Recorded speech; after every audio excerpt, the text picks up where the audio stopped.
जी हाँ, ये शिवाजी वाला लुक, और ये एकदम डेयरिंग डैशिंग शिवाजी वाला लुक इसलिए आया है क्योंकि मोदी जी अपनी बाल और दाढ़ी बढ़ा रहे हैं, या यूँ कहें कि बाल और दाढ़ी आजकल वो कटवा नहीं रहे हैं। तो आज आखिर क्यों वो अपने बाल और दाढ़ी नहीं कटवा रहे हैं? जब मैंने इसके बारे में सोचा तो मुझे दो प्रमुख वजह दिखाई दी। इससे पहले कि मैं वो दो प्रमुख कारणों को डिस्कस करूं, मैं एक चीज़ क्लेरिफाई कर देना चाहता हूं कि हमें इससे कोई मतलब नहीं होना चाहिए कि कौन अपनी पर्सनल ज़िंदगी में क्या करता है, कौन बाल दाढ़ी रखता है, कौन बाल दाढ़ी कटवाता है, कौन ब्रेकफास्ट में क्या खाता है, डिनर में क्या खाता है, कौन क्या करता है। इससे कोई बहस नहीं होनी चाहिए। सबकी अपनी अपनी पर्सनल लाइफ होती है, और चाहे कितना भी बड़ा वो सेलिब्रिटी हो, कुछ हो, इतना ज़्यादा किसी को भी वो तवज्जो नहीं दी जानी चाहिए कि वो कौन क्या करता है। लेकिन यहाँ पे थोड़ा मामला अलग है। मुझे थोड़ी सी दो इंटरेस्टिंग वजह दिखाई दी इनके बाल और दाढ़ी बनाने की, और ये इंटरेस्टिंग वजह थोड़ी सी ज़्यादा ही इंटरेस्टिंग है और थोड़ी ज़्यादा ही दिलचस्प है। इसलिए मैंने ऐसे सोचा कि ये थोड़ी सी वर्थ है कि इसके बारे में बात की जा सकती है। तो जो पहली मुझे वजह दिखाई दी इनके बाल और दाढ़ी बढ़ाने की, वो है कोरोना फैक्टर। जी हाँ, आजकल कोरोना पैंडेमिक चारों तरफ फैला हुआ है, और सरकारें और तमाम हेल्थ ऑर्गेनाइजेशंस लोगों से यही अपील कर रही हैं कि आप तब तक घर से बाहर ना निकले, आप तब तक किसी और अजनबी या किसी और तीसरे व्यक्ति के कांटेक्ट में ना आए जब तक कि बहुत ज़रूरी ना हो, जब तक कि बहुत ज़रूरी ना हो। तो उसमें ये बार्बर भी शामिल है, क्योंकि जब इंसान बाल और दाढ़ी कटवाने जाता है तो बार्बर के बहुत क्लोज प्रॉक्सिमिटी में उसको आना पड़ता है, और वहाँ संक्रमण का खतरा बहुत ज़्यादा होता है जब वो बाल दाढ़ी कटवाने जाता है। तो मोदी जी खुद बाल दाढ़ी नहीं कटवा रहे हैं, और वो ये मतलब एक संदेश देना चाहते होंगे अपने खुद के बिहेवियर के,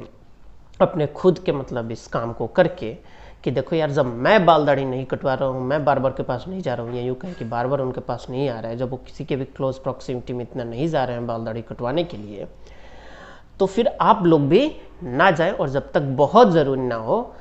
ये बाल दाढ़ी कटवाने वाला भी काम ना करें। इससे संक्रमण को रोकने में थोड़ी सी मदद मिल सकती है, और संदेश यही है कि आप जब तक बहुत ज़रूरी ना हो कोई काम ना करें, और खुद को बचाएं और सेफ रहें, सुरक्षित रहें। तो ये तो हो गई पहली वजह। जो दूसरी वजह है उनके बाल और दाढ़ी बनाने की, वो थोड़ी सी मुझे इंटरेस्टिंग लगी, या यूँ कहे कि और ज़्यादा दिलचस्प और बहुत ही इंटरेस्टिंग लगी। वो दूसरी वजह हो सकती है उनका स्पिरिचुअल पाथ पे, आध्यात्मिक मार्ग पे, आध्यात्मिक जीवन में सघनता से प्रवेश करना। ये तो हम सभी जानते हैं, जैसा कि बहुत सारे इंटरव्यूज़ में उन्होंने बताया भी है कि वो कई साल हिमालय में रहे हैं, और ये तो सभी जानते हैं कि वो नवरात्रि का उपवास करते हैं 9 दिन बिना कुछ अन्न को ग्रहण किए हुए। तो वो हमेशा से ही योग, तप, साधना, इन सब चीज़ों में इन्वॉल्व रहे हैं, और हमेशा से ही उनका एक जीवन का एक पहलू, एक भाग आध्यात्मिक जीवन भी उनका रहा है। उन्होंने हमेशा से ही अध्यात्म को महत्व दिया है।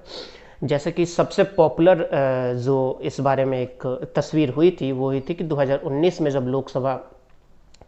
इलेक्शन इन्होंने जीता और बहुत भारी बहुमत के साथ भाजपा की सरकार फिर से बनी, तो उसके तुरंत बाद वो जब इलेक्शन ख़त्म हो गए थे, तो उसके तुरंत बाद वो, अभी परिणाम आने के पहले ही वो केदारनाथ चले गए थे, और केदारनाथ में जाकर के उन्होंने एक केदारनाथ में एक गुफा में, ये तस्वीर जो कि बहुत फेमस हुई थी, उसमें जाकर के इस गुफा में इन्होंने तप और साधना किया था,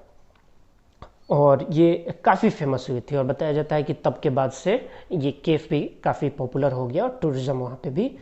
और ज़्यादा थोड़ी सी बढ़ गई। तो ये उनके एक आध्यात्मिक जीवन का खुले तौर पे एक पब्लिक में ये चीज़ आई थी कि आध्यात्मिक जीवन को वो कितना ज़्यादा महत्व देते हैं, और हमेशा से ही उन्होंने आध्यात्मिक जीवन को महत्व दिया है। और जैसा कि लोकसभा में एक बार मैं उनकी स्पीच सुन रहा था, तो उन्होंने बात बात में ही चारवाक के विचारों का भी जिक्र किया था, जो कि बताता है कि उनको इस बारे में कितनी, आध्यात्मिक जीवन के बारे में कितनी रुचि रही है, और हमेशा से उन्होंने कितना इस चीज़ को इम्पोर्टेंस दिया है। तो अब ये हो सकता है कि वो अपने पोस्ट पॉलिटिकल टाइम एरा के बारे में सोच रहे होंगे, जब वो पॉलिटिक्स में नहीं रहेंगे, राजनीति में नहीं रहेंगे, तब वो अध्यात्म के जीवन पे पूरी तरीके से आध्यात्मिक जीवन में प्रवेश कर जाएंगे और सघनता से प्रवेश कर जाएंगे और पूरा जीवन वो अध्यात्म के मार्ग पे लगाएंगे। जैसा कि हर इंसान का ये ध्येय होना भी चाहिए कि वो अध्यात्म के योग, ध्यान, अध्यात्म के जरिए उस परम सत्य को प्राप्त करे, क्योंकि इंसान के जीवन का यही ध्येय है आखिर में कि वो उस परम सत्य को प्राप्त कर ले, जिससे वो बार बार इस जन्म और मरण के चक्र से उसको मुक्ति मिले और वो मोक्ष को प्राप्त हो। लेकिन इंसान, मोस्ट ऑफ द पीपल जो है कि वो आध्यात्मिक सांसारिक चीज़ों में उलझे रहते हैं और वो कभी इस बारे में ध्यान नहीं देते हैं और वो फिर उनका वही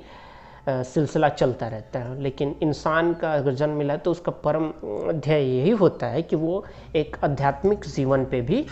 ध्यान दे, लेकिन हम लोग कर नहीं पाते हैं और शायद हम कभी कर भी नहीं पाएंगे।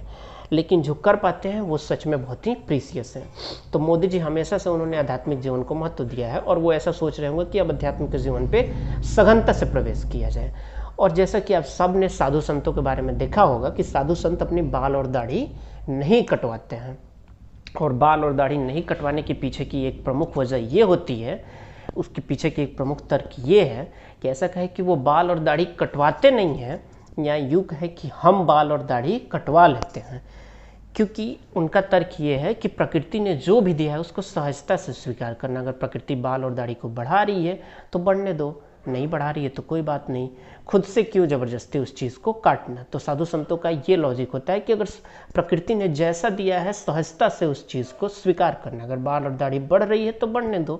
प्रकृति ने जो भी दिया है उसको सहजता से स्वीकार करो एज इट इज़, उसमें कोई बदलाव अपनी तरीके से जोर ज़बरदस्ती बदलाव मत करो। तो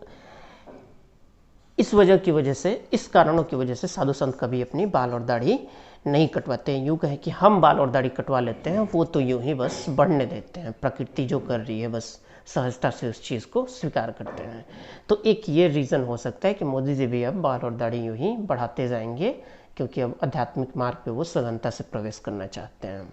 या हो सकता है कि बाद में वो बाल दाढ़ी कटवा भी ले, लेकिन अभी मुझे जहाँ तक ये लग रहा है तो मैंने ये प्रेडिक्ट किया है।